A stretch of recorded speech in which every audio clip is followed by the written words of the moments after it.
ajaib. Kehadiran-Mu adalah satu bukti nyata Engkau setia dalam kehidupan kami. Kehadiran-Mu adalah satu bukti kasih Tuhan yang begitu besar bagi kami.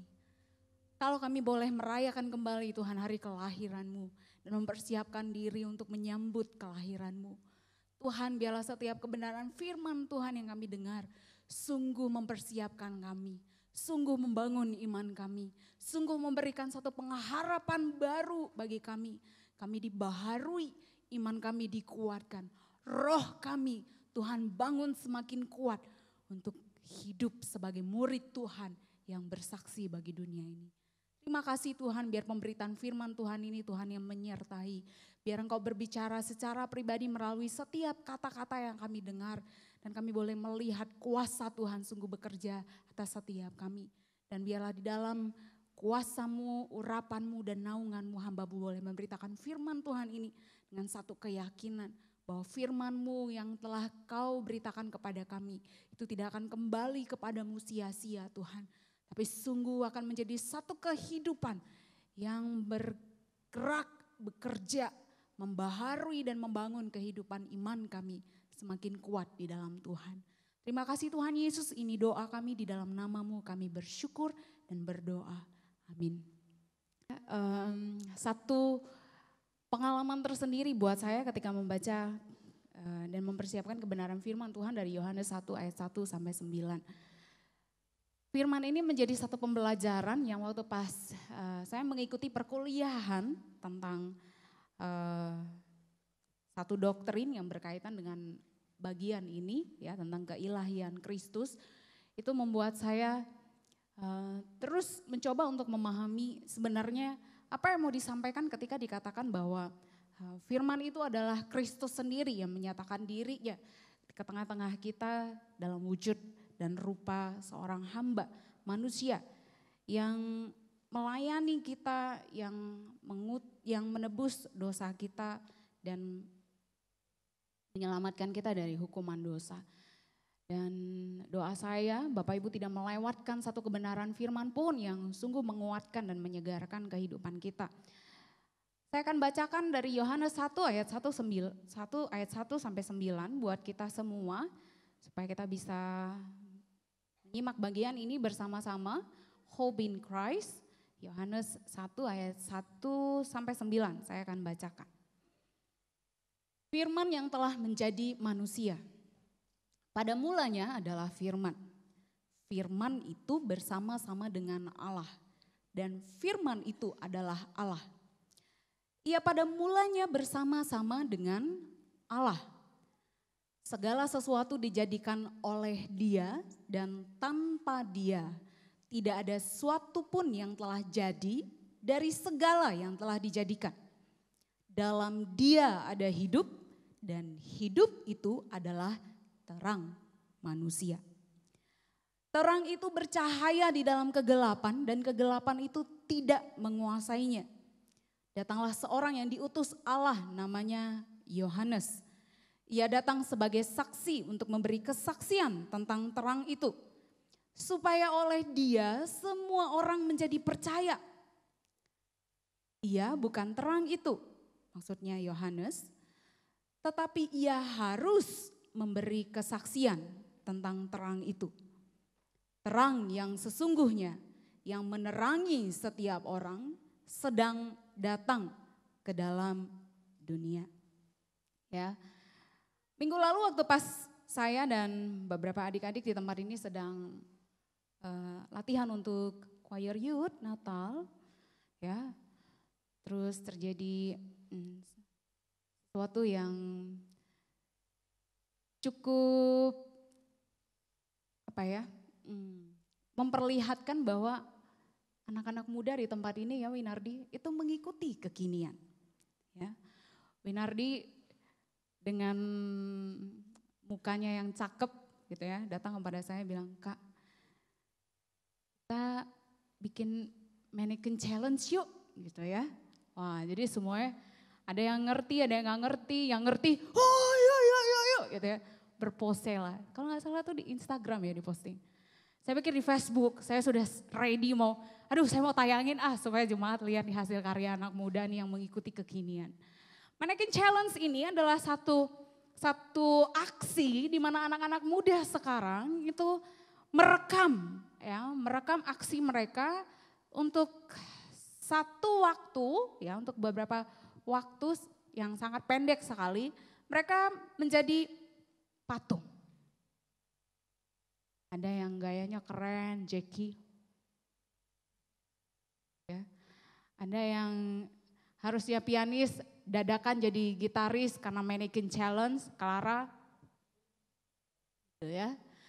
Jadi itu adalah sesuatu yang sangat unik. Terus saya memperhatikan, ini adalah anak muda yang sekarang ini kalau misalnya orang tua ngelihat, aduh lu ngapain matung sendiri begitu. Tapi buat mereka ini adalah satu eksistensi diri yang memperlihatkan kepada mereka gue juga bisa bergaya gitu ya. Tapi ada satu cerita yang di dalam masa kecil kita, ada satu cerita populer sekali yang pernah menjadi favorit cerita semua orang ya, mendekati dengan Mannequin Challenge ini. Itu adalah Pinocchio. Ya, Pinocchio ini adalah satu patung ya, berbeda dengan Mannequin Challenge. Itu adalah aksi di mana manusia hidup menjadi patung, memperagakan satu aksi untuk diperlihatkan kepada semua orang. Tapi kalau cerita Pinocchio ini ya, saya mau menceritakan Pinocchio ini adalah satu patung yang memang sengaja dibuat untuk memenuhi impian seorang ayah yang sudah lanjut usia karena tidak bisa memiliki anak ya. Patung ini diciptakan mirip, mendekati, kalau saya punya anak laki-laki akan jadi seperti ini ya. Ini adalah patung yang dia ciptakan sendiri dan berharap ini akan menjadi anaknya. Cuman buruknya di dalam cerita itu ketika Pinocchio ini diberikan kehidupan oleh seorang peri ajaib, disihir ting gitu ya. Patung kayu ini ya, pahatan kayu ini, Pinocchio ini tidak menjadi anak seperti yang dia harapkan. Berkali-kali dia dapat masalah karena ulahnya Pinocchio yang berbuat nakal. Ya. Lalu kemudian cerita lain lagi ya, ketika dunia ini begitu mengagumi sebuah pahatan kayu yang bisa mewakili kehidupan mereka. Dari orang masa kini yang melampilkan Mannequin Challenge, dari cerita Pinocchio yang sangat mengimpikan dan menggambarkan bahwa dia bisa menciptakan sesuatu yang mirip dengan dirinya. Di dalam kehidupan peradaban manusia hari ini pun ada satu museum di dunia ini ya. Hanya ada dua, satunya di Inggris yang saya tahu, Madame Tussauds.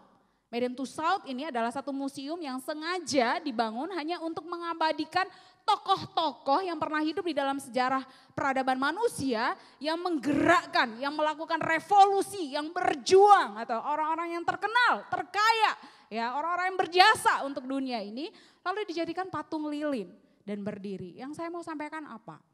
Bapak Ibu, dalam banyak hal kehidupan kita sangat ingin sekali menjadi sesuatu. Kita mengejar impian, kita mengusahakan hidup kita untuk mendapatkan apa yang paling kita inginkan atau menjadi sesuatu dari apa yang kita impikan. Ya. Dan ini adalah sesuatu yang sangat alami dan wajar sekali.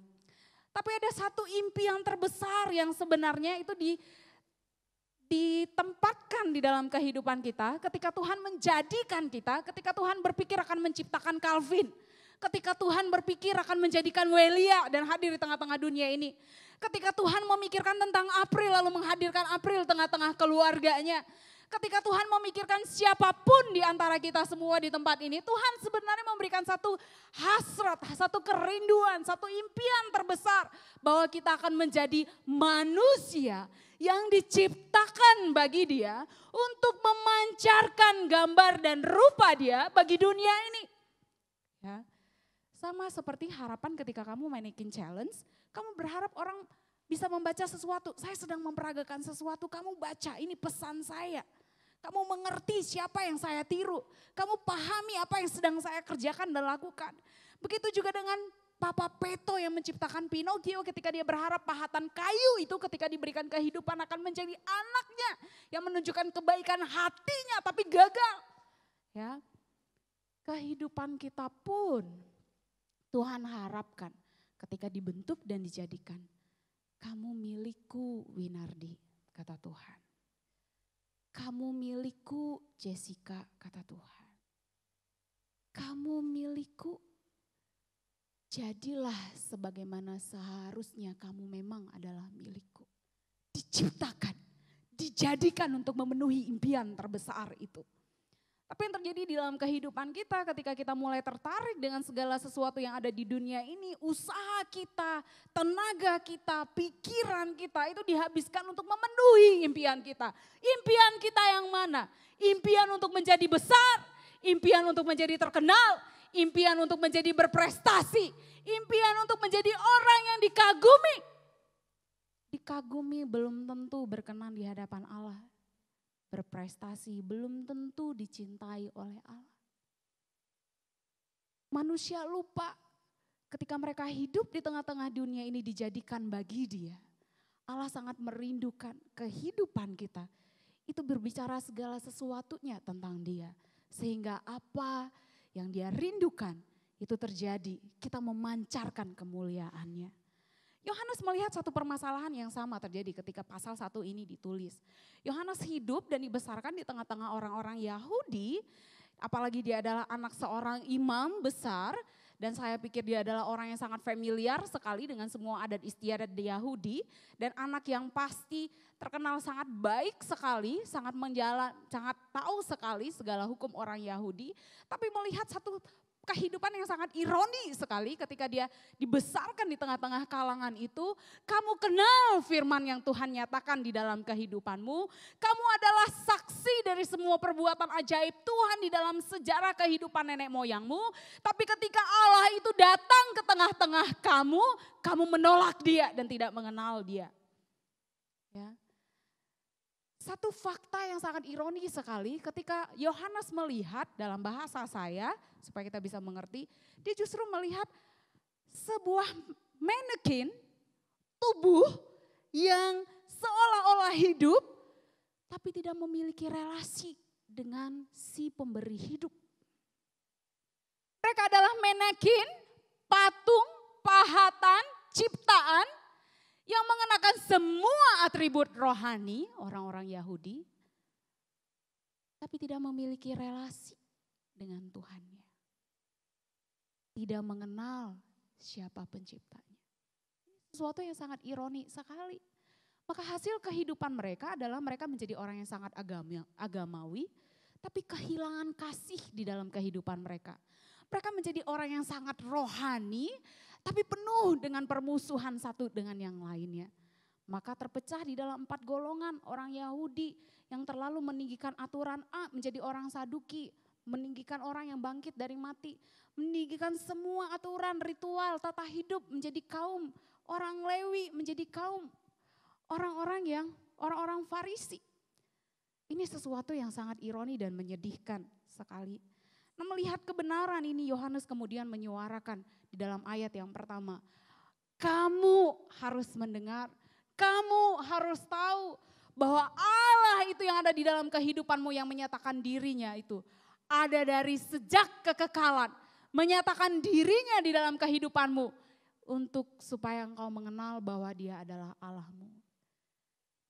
Saya rindu kita boleh melihat perjalanan bangsa orang Yahudi itu dari perjanjian lama Bapak Ibu. Kalau kita adalah orang yang bisa hidup dalam semua waktu orang Yahudi. Apa yang terlintas dalam pikiran Bapak Ibu dan saudara semua? Waktu Bapak Ibu melihat peristiwa akbar, hidup di perbudakan selama 70 tahun dan sudah menyaksikan begitu banyak dewa dengan perbuatannya yang ajaib dan mencegangkan. Tapi satu hari itu ketika ada seorang utusan Tuhan yang bernama Musa datang di hadapan Bapak Ibu dan bilang, aku membawa satu pembebasan kepada kamu dari Allah yang hidup. Dia adalah Tuhan atas semuanya. Terus kemudian dalam setiap waktu yang Bapak Ibu jalani sejak hari itu, ada begitu banyak perbuatan yang ajaib yang tidak bisa dijelaskan oleh logika manusia. Air menjadi darah. Sampai terakhir kalinya air laut Teberau itu terbelah menjadi 2. Apakah Bapak Ibu tidak heran dan tidak mencari tahu siapa Allah yang dikenal oleh Musa ini? Siapa Allah yang menyatakan dirinya kepada Musa sampai bisa melakukan begitu banyak perbuatan ajaib dan besar? Sampai di sana orang-orang ini tetap tidak bisa mengenal dia. Lalu sampai kepada zaman raja-raja mereka. Waktu pas mereka menyaksikan satu perbuatan besar dan akbar. Elia ketika membakar korban. Lalu kemudian ada api turun dari langit. Mereka teriak, Tuhan dialah Allah, Tuhan dialah adalah Allah.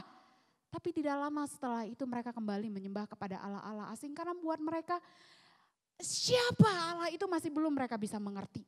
Masih belum mereka bisa kenal.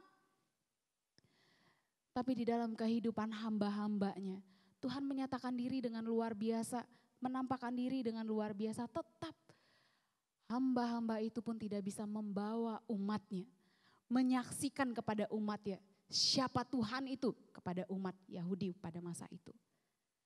Maka dari itu kemudian Yohanes memulai bagian ini dengan mengatakan, hai orang-orang yang dikasihi Tuhan. Pada mulanya Allah itu adalah firman. Firman itu adalah Allah yang memberikan kehidupan kepada manusia ini. Next. Firman itu adalah terang yang memberikan kehidupan kepada manusia. Firman itu adalah wujud keberadaan Allah yang memberi hidup. Dan hidup itu adalah terang manusia.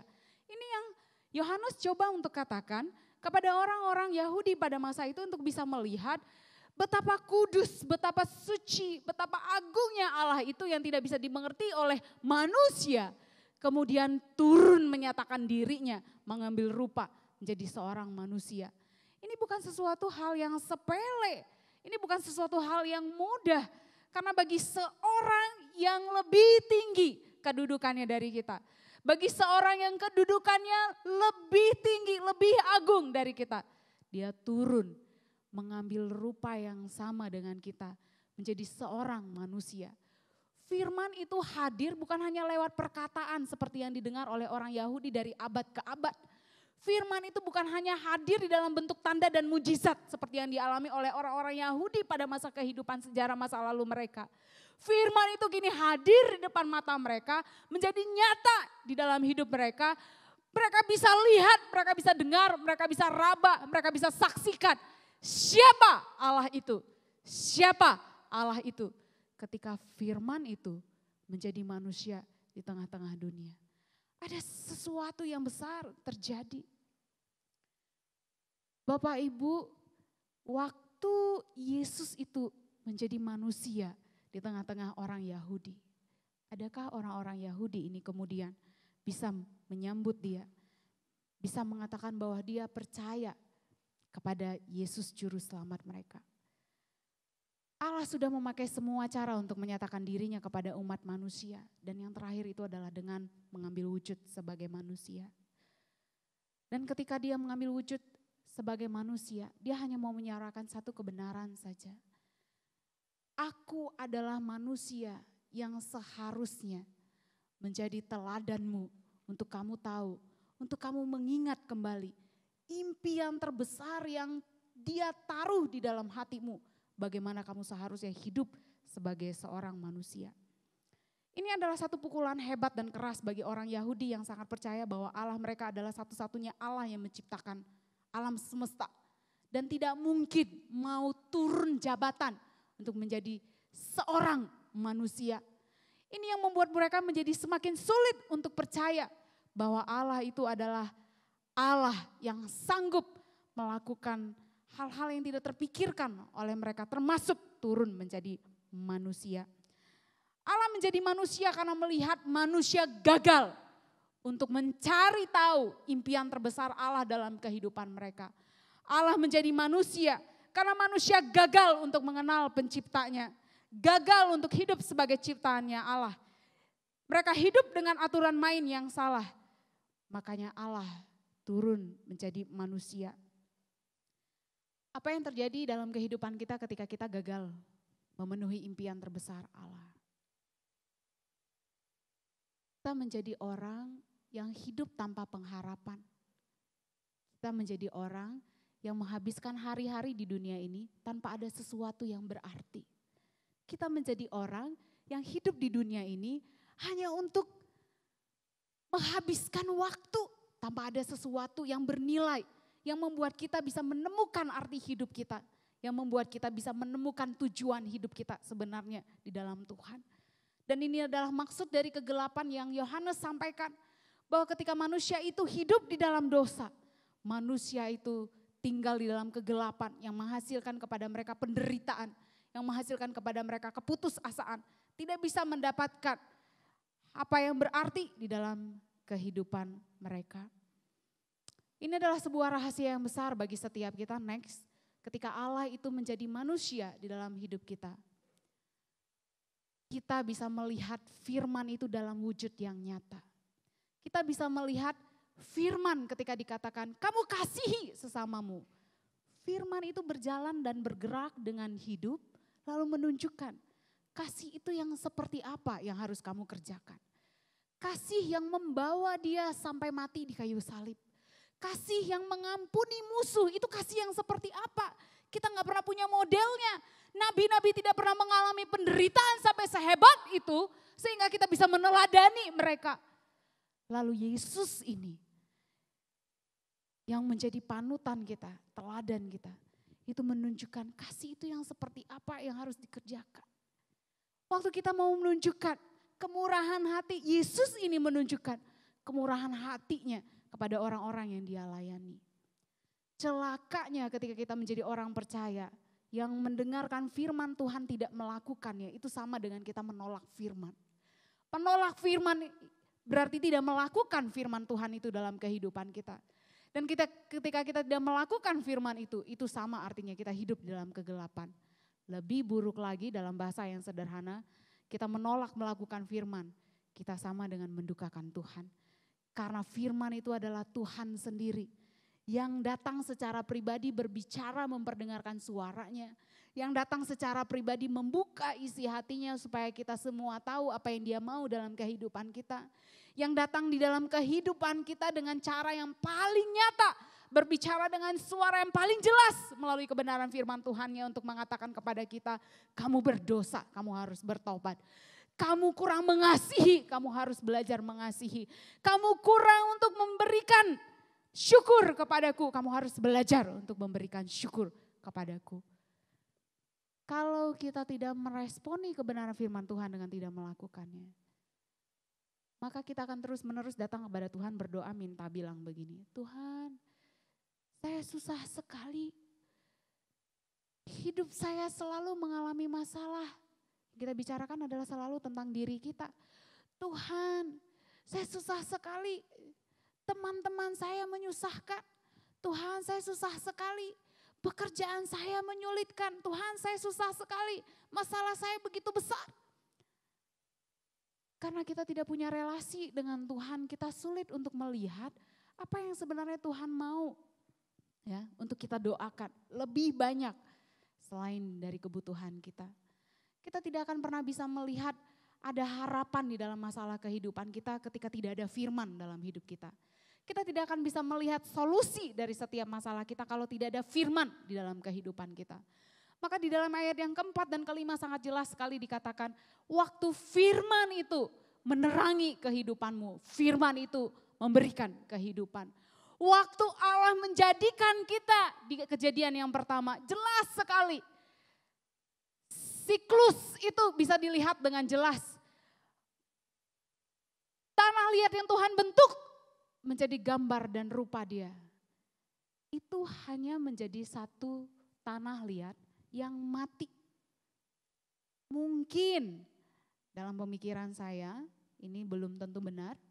Mungkin ketika Tuhan memahat kita dari tanah liat itu yang dia lihat, oh kamu punya mata, oh kamu punya kecerdasan, oh kamu punya hati, oh kamu punya perasaan, oh kamu punya emosi. Tapi diam. Allah tidak bisa mengajak tanah liat itu untuk berbicara. Allah tidak bisa melampiaskan kasihnya, meluapkan kasihnya, meluapkan kerinduan hatinya. Karena tanah liat itu tidak bisa berespon. Sampai di Kejadian 1 ayat 7 itu dikatakan, manusia itu Kejadian 2 ayat 7 dikatakan, manusia itu diberi nafas hidup. Dan berkali-kali di dalam perjanjian lama, waktu dikaitkan kehidupan itu dalam kehidupan manusia, itu selalu bicara soal firman, firman, firman. Firman-Mu itu adalah terang bagi kakiku dan pelita dalam kehidupanku. Firman-Mu itu adalah harapanku dan andalanku. Firman-Mu itu menghidupkan tulang-tulangku yang sudah mengering. Orang Yahudi tidak bisa mengenal Tuhan Yesus karena mereka hanya tahu firman tapi tidak melakukan. Kita akan menjadi generasi yang mengulang sejarah orang Yahudi yang sama. Kita menjadi orang yang rajin ke gereja, mendengar begitu banyak firman Tuhan, tapi tidak pernah mengalami satu kebenaran firman pun. Tidak pernah mensyukuri satu kuasa firman pun. Dalam satu kisah teman saya yang dia posting di Facebook, ya, dia adalah seorang wanita yang cukup berumur, kalau saya bisa bilang begitu, dan dalam masa remaja saya, ketika saya bertumbuh mengenal Tuhan, dia adalah kakak rohani yang selalu membina dan mendampingi saya, mengajarkan saya baca Alkitab, mengajarkan saya berdoa, mengajarkan saya bersaat teduh gitu ya, semua latihan rohani. Lalu dalam satu cerita dia, waktu dia selesai mengunjungi anak rohaninya yang sekarang gitu ya, setelah dia selesai mengunjungi anak rohani dia pulang, dia tidak memperhatikan dari sejak dia keluar dari rumah sampai dia mau pulang itu bahwa persediaan bensin di motornya itu sudah kritis. Alhasil karena kelalaian dia memperhatikan itu, di tengah perjalanan pulang mogok. Dan dia pulang itu sudah jam 10 malam. Ya. Lalu kemudian dalam hati dia cemas. Sudah jalanan gelap, mulai sepi, tidak dilalui oleh banyak kendaraan, dia cemas dalam hatinya. Aduh ini gimana nih? Apa yang harus dilakukan nih? Kalau dia mau mendorong perjalanan ke rumahnya itu masih sangat jauh. Kalau dia mau mencari pertolongan gitu ya, jam 10 malam, itu sudah jam 10 malam lewat, dia enggan, dia sungkan gitu ya. Siapa yang mau dihubungi gitu ya. Terus dia berpikir, sudahlah. Dan kami mengenal dia, menyebut dia, kakak rohani ini, sering kali kami sebut sebagai wanita perkasa. Karena dia badannya besar, cukup kekar, cukup besar untuk seorang perempuan, dan kuat melakukan pekerjaannya. Jadi dia dorong motor. Waktu pas dia berdoa dia bilang, Tuhan, bolehkah aku mengharapkan hanya 1 liter bensin saja? Tolong buat aku ketemu tempat orang jual bensin. Dia berharap sepanjang perjalanan itu dia bisa bertemu. Terus ada seorang laki-laki gitu ya, dari belakang itu enggak, ternyata sudah ikutin dia dengan naik motor. Dia cemas, khawatir, terus dia doa lagi. Tuhan, ini jalanan yang sepi. Tolong jangan sampai ada orang yang berniat jahat. Jadi tegang nih. Tapi di tengah-tengah perasaan itu, kegalauan dia terus berdoa, terus dia bilang, aku percaya Tuhan, hamba-Mu itu tidak akan Engkau biarkan sendiri untuk melewati ini. Dia pegang satu janji firman Tuhan, dalam kebenaran firman Tuhan, bahwa setiap hambanya itu akan dia pelihara. Dia jalan, dan gak taunya itu motor makin mendekati dia gitu ya. Mendekati dia, terus dia udah was-was nih, tegang. Waktu pas dia berhenti gitu ya, dia kan lagi berpikir nih, kalau misalnya dicelakai, dijahatin, harus ngelakuin apa? Terus kemudian ternyata anak muda ini bertanya sama dia. Karena dipikir sudah ibu-ibu, panggilnya ibu gitu ya, padahal masih single tulen. Terus dia bilang, Bu, permisi, ibu kenapa motornya mogok ya? Iya, saya gak isi bensin, bensin saya habis. Jadi ibu mau gimana sekarang? Dek, saya cuma berharap saya bisa dapat 1 liter bensin aja. Terus tanpa ada permintaan yang lain, anak muda ini mengatakan, Bu, mau saya belikan 1 liter bensin, saya akan kembali. Satu jawaban itu sungguh melegakan sekali, hatinya langsung cerah. Dia bilang, terima kasih ya Dek, terima kasih.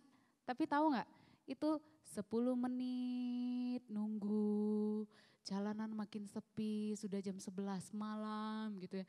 Aduh gila, ini dikerjain atau diapain gitu ya. Terus 15 menit berlalu, ada motor lewat karena gelap, dia gak tahu itu motor yang mana, Pak anak muda tadi. Gak taunya di tengah-tengah keputusasaan dia, 1 liter bensin itu dikasih ke dia.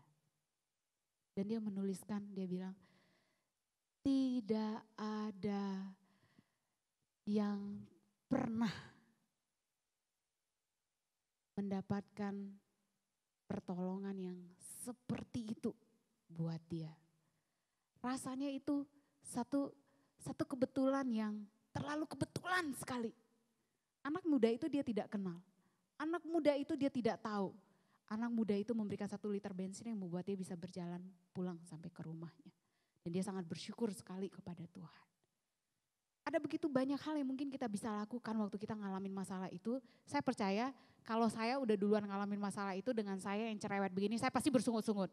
Ya Bu Kris ya, udah duluan menggerutu. Tolong ya, please ya.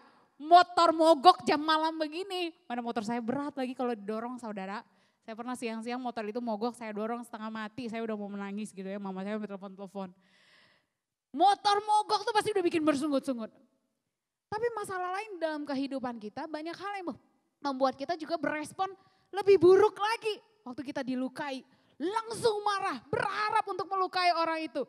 Waktu kita disakiti, langsung bermusuhan, kita berharap untuk bisa membalas dia lagi. Tapi waktu kita dikelilingi dengan kebenaran-kebenaran firman Tuhan, pikiran ini akan terus memikirkan, Tuhan, Kau tak biarkan aku sendiri.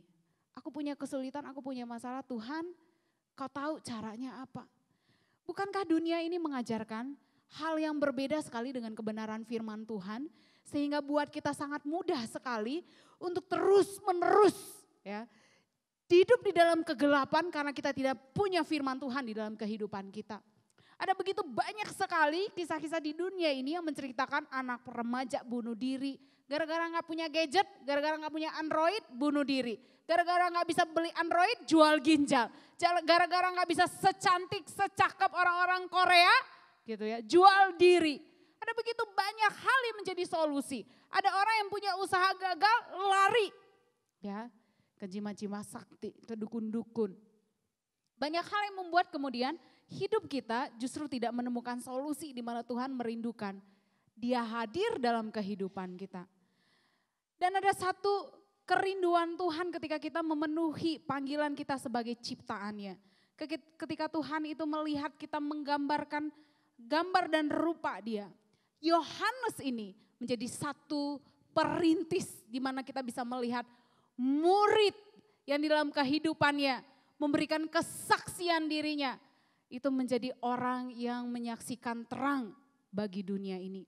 Yohanes dalam ayat selanjutnya memperkenalkan dirinya itu bukan sebagai terang itu. Di ayat selanjutnya ketika kita baca. Dia bukan terang itu tetapi terang itu telah datang ke dalam dunia. Saya berimajinasi kalau Yohanes itu hidup pada masa Tuhan Yesus dengan orang-orang Yahudi yang tidak berharap bahwa Mesias itu datang dari seorang anak biasa-biasa saja. Mesias itu bukan datang dari kerajaan besar pada masa itu. Mesias itu datang ke dalam dunia bukan dengan satu kelahiran yang abar pada masa itu. Lalu kemudian bapaknya pesan begini, dari kecil sampai dia besar bilang, Nes, kamu ya itu dikasih Tuhan sama papa mama supaya jadi perintis jalan bagi Mesias yang akan datang. Nes, jaga kehidupanmu Nes. Nes, jangan sampai kamu jadi batu sandungan Nes. Nes, layani Tuhan dengan baik Nes. Ya, ini bukan satu panggilan yang mudah buat Yohanes. Tetapi buat setiap kita kehidupan Yohanes itu bisa menjadi satu ya pelajaran. Di mana kita bisa melihat murid yang bersaksi itu adalah murid yang seperti Yohanes. Murid yang menghidupi, murid yang menghidupi dan mengikuti firman. Yohanes itu menghidupi dan mengikuti firman. Itu bukan dengan mengejar impian masa muda orang kebanyakan pada masanya. Yang berebut menjadi prajurit, yang berebut untuk menjadi tokoh agama, yang berebut untuk menjadi orang yang terpandang, terkaya. Tapi justru dia memenuhi panggilannya, menyelaraskan impiannya, menyelaraskan tujuan hidupnya dengan apa yang Tuhan sudah berikan kepada dia melalui orang tuanya. Dia nggak bantah satu peristiwa pun yang dialami orang tuanya ketika dia dikandung oleh mamanya dengan penampakan malaikat mamanya dikunjungi. Kamu akan melahirkan seorang anak. Dia akan mendahului semua orang sebagai pembuka jalan bagi Tuhan. Yohanes tidak menentang itu. Yohanes bisa saja memenuhi impian untuk bisa menjadi seorang imam besar seperti ayahnya. Yohanes bisa saja menikmati semua fasilitas yang pernah diberikan oleh papanya karena dia juga adalah seorang keturunan imam besar. Tapi justru Yohanes dicatat di dalam kitabnya sendiri. Dia hidup sebagai seorang yang mengembara. Dia hidup sebagai orang yang berpakaian bulu unta, makan belalang dan madu, berjalan kaki, bersorak-sorai, berseru-seru bilang persiapkanlah jalan bagi Tuhan. Persiapkanlah jalan bagi Tuhan. Dan tidak ada seorang pun yang tidak mendengarkan dia karena melihat kehidupannya adalah kehidupan yang dipenuhi dengan firman. Bagi setiap kita ketika mendengarkan firman Tuhan ini dan mengetahui firman itu adalah terang yang memberikan kehidupan kepada kita. Dan kita harus melakukan firman itu untuk bisa mengalami kehidupan itu di dalam hidup yang kita jalani hari ini. Firman itu adalah firman yang menjadikan kita saksi paling efektif, saksi paling berpengaruh, atau kita hanya menjadi manekin rohani yang dilihat orang memakai begitu banyak atribut rohani, tapi tidak bisa menjadi saksi yang diteladani oleh orang-orang di dunia ini. Saya akan akhiri firman Tuhan ini dengan menyampaikan, maukah kita menjadi terangnya dengan mengarahkan semua usaha kita, tenaga kita, pikiran kita, untuk merindukan kehidupan seperti kehidupannya, seperti Yohanes lakukan. Menjadi orang yang seperti Yohanes, yang karena cintanya kepada firman yang dia dengar dari ayahnya, nubuatan yang dia dengar dari orang tuanya, dia mengerahkan semua usahanya, tenaganya untuk memenuhi impian Tuhan dalam hidupnya, menjadi saksi yang menerangi dunia ini. Beranikah kita mulai hari ini untuk memberikan usaha kita, menyelaraskan impian kita untuk menjadi manusia yang betul-betul memiliki kehidupan rohani itu mengalir seperti air yang memberikan kehidupan, bersinar semakin terang, menerangi dunia ini dan memberikan pengharapan bagi dunia ini bahwa ada satu kehidupan kekal yang Tuhan janjikan bukan cuma buat kita, tapi juga buat dunia ini.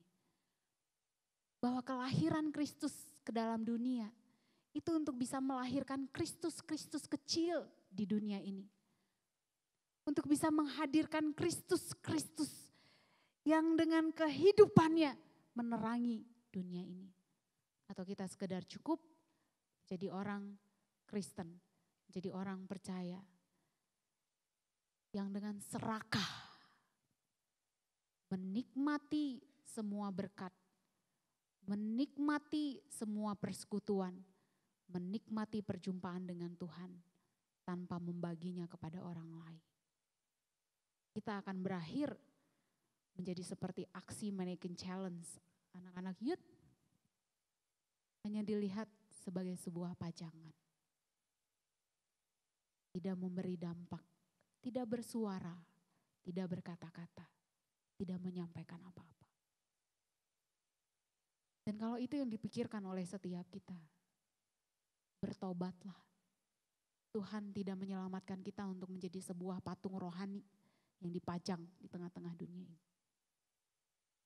Tuhan mengharapkan kita menjadi Kristus. Kristus kecil bagi dunia ini. Yang menyuarakan kebenarannya. Yang membawa terang kehidupannya. Yang menjadikan dunia ini tempat yang lebih baik bagi semua orang. Saya akan pimpin kita di dalam doa. Tuhan, kebenaran firman-Mu sudah kami dengarkan. Kami bersyukur, kami berterima kasih Tuhan. Karena Engkau telah menyelamatkan hidup kami. Karena Engkau pernah datang ke dalam dunia ini dan menjadi manusia dan menebus hidup kami. Tuhan, Engkau memaksudkan hidup kami hari ini kami hidupi di dalam firman. Bukan di dalam kekuatan dan usaha kami untuk mengejar impian kami. Tetapi di dalam firman-Mu, di dalam persekutuan dengan Engkau, di dalam relasi dengan Engkau. Tuhan pimpin kami, Tuhan ajar kami, Tuhan tolong kami. Dan biarlah di dalam kehidupan kami menjadi orang yang sama setianya seperti Yohanes, murid yang Engkau kasihi. Kami menjadi orang yang setia menghidupi kebenaran firman-Mu dengan resiko apapun. Kami menjadi orang yang setia membangun relasi kami dengan Engkau. Dengan kegagalan-kegagalan kami berapa banyak pun, kami tidak mau menyerah. Kami mau terus membangun kehidupan kami. Kami mau terus mengikuti Tuhan kami. Dan dengan segenap keberadaan diri kami mengasihi Tuhan yang telah memberikan kehidupan kekal itu kepada kami. Terima kasih Tuhan Yesus, terima kasih. Ini doa kami di dalam nama-Mu Tuhan Yesus.